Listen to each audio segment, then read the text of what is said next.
In the first days of May 1945, on top of a 400-foot cliff on the island of Okinawa, a line of American soldiers had just been shattered. Artillery, mortars, and machine gun fire had torn into them the moment they reached the summit, and those who could still walk were climbing back down the rock to save themselves. But one man did not go with them. He stayed on the exposed plateau, alone, with the wounded who could not move.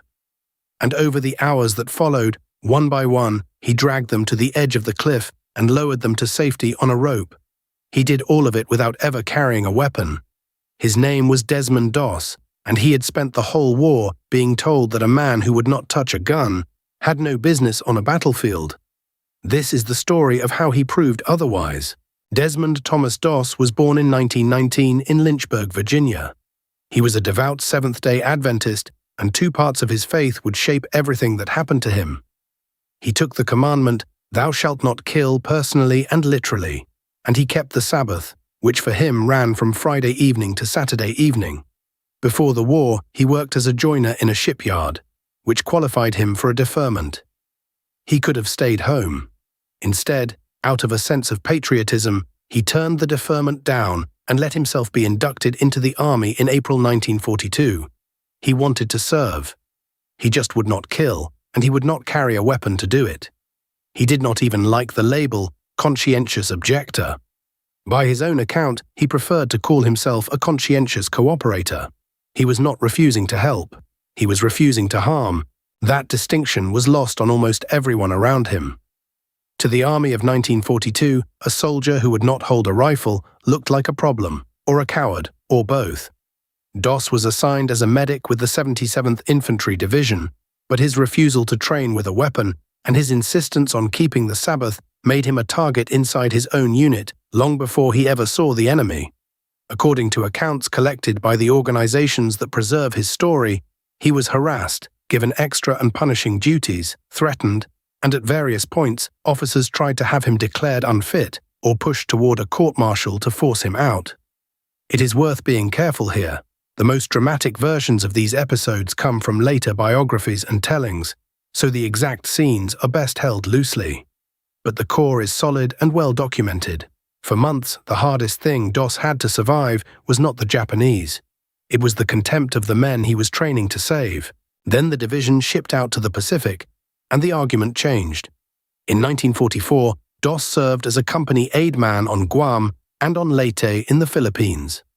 A medic's job in that war was one of the most dangerous on the battlefield, because the wounded fell where the fighting was worst, and reaching them meant going there unarmed and staying there.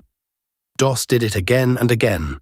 By the standards of his own citations, he repeatedly exposed himself to fire to treat and carry back wounded men.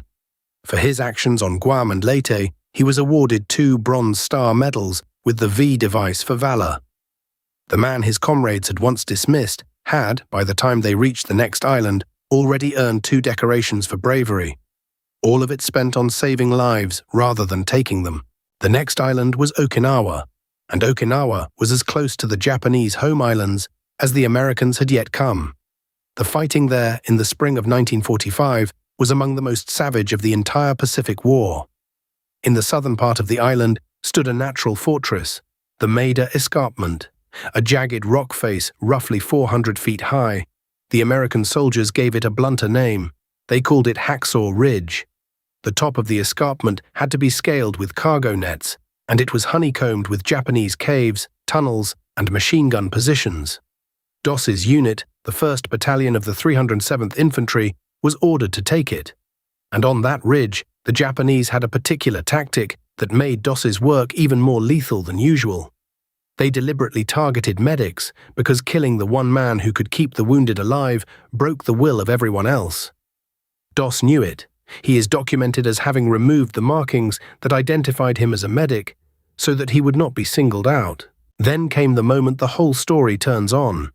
The 1st Battalion fought its way to the top of the escarpment, and the Japanese counterattacked with everything they had.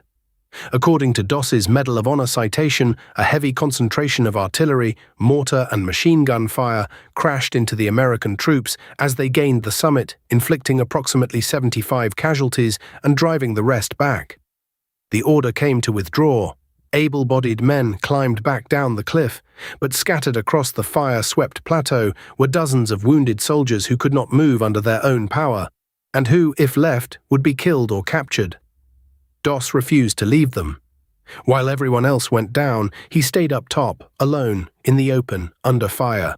What he did next is the heart of it, and it is best told plainly, because the plain version is astonishing enough. Doss went from wounded man to wounded man across the exposed ground. He dragged each one to the edge of the escarpment. And there, using a rope and a knot he knew, he rigged a support that let him lower each man down the face of the cliff to friendly hands below. Then he went back for the next. By most accounts, he worked like this for around 5 hours, exposed the entire time, refusing cover while rifle fire crossed the plateau in both directions. He was not ordered to. There was no plan. There was just a medic, unarmed, and a prayer that he later said he repeated over and over, to let him get one more, and then one more, and then one more after that. So how many men did he save that day? This is where the record and the legend have to be separated, and the honest answer is that nobody knows the exact figure. Doss himself, always modest, thought it could not have been more than about 50. His own commanders wanted to credit him with as many as 100. In the end, they compromised, and the number he is officially credited with is roughly 75. That is the figure you will usually hear. 75 men, lowered one by one off a cliff by a man who would not carry a gun.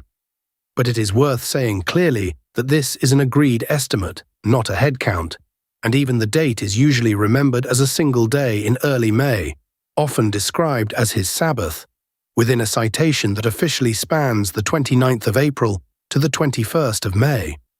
The precise number almost misses the point. Whether it was 50 or 100, every one of them was a human being who would otherwise have died on that rock, because Hacksaw Ridge was not the end of it. Doss's citation covers nearly a full month of combat, and in the days after the escarpment, he kept going back into danger. The citation itself records specific acts: rescuing a wounded man 200 yards forward of the lines, advancing through a shower of grenades to within 8 yards of a defended cave to treat 4 men who had been cut down, then making repeated trips to carry them out, giving blood plasma to a wounded officer under fire, carrying another man 100 yards while exposed to a machine gun position. This was not a single afternoon of courage. It was weeks of a man walking, unarmed, straight toward the places everyone else was trying to escape. On the 21st of May, during a night attack near Shuri, Doss's luck on his own behalf finally ran out. A grenade landed near him, and the blast drove shrapnel into his legs, and by most accounts embedded around 17 fragments in his body. He treated his own wounds. Then, when litter bearers came for him, he did something that says everything about him. He told them to take another wounded man first, because that man's injuries were worse.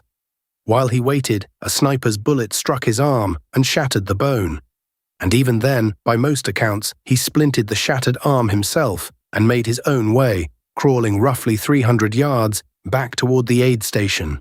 He was finally evacuated in late May. His combat was over, and it had cost him nearly everything except the one thing he had refused to give up: his conviction. On the 12th of October 1945, on the lawn of the White House, President Harry Truman placed the Medal of Honor around Desmond Doss's neck. Truman is remembered as telling him, "I'm proud of you. You really deserve this. I consider this a greater honor than being president." Doss became the first conscientious objector in American history to receive the nation's highest military decoration. Asked about it, he gave the credit to his faith, saying he felt he had received the medal because he had kept the golden rule from the book of Matthew, to do to others as you would have them do to you. The years after were hard and quiet. He had contracted tuberculosis in the Pacific, and the treatment cost him a lung and part of his ribs. Later, a medical accident left him deaf for years. He lived modestly, out of the spotlight, on a small farm, and he died in 2006 at the age of 87. He is buried in the National Cemetery at Chattanooga. For most of his life, Desmond Doss was not famous. A generation grew up never having heard his name. That changed decades later when Hollywood turned his story into a film, and it is worth being honest that the movie is a dramatization, not a record. But the reason the story survived long enough to be filmed at all is simpler than any movie. Doss took the two things people usually treat as opposites, deep conviction and physical courage, and he proved they were the same thing. He was told over and over that a man who would not fight had no place in a war. And then, on the worst ground of the worst battle, he stayed when everyone else left, and he carried them out. Not with a weapon, with a rope and a refusal to leave anyone behind. That is the kind of courage history is slow to notice and quick to forget. That is why we tell it.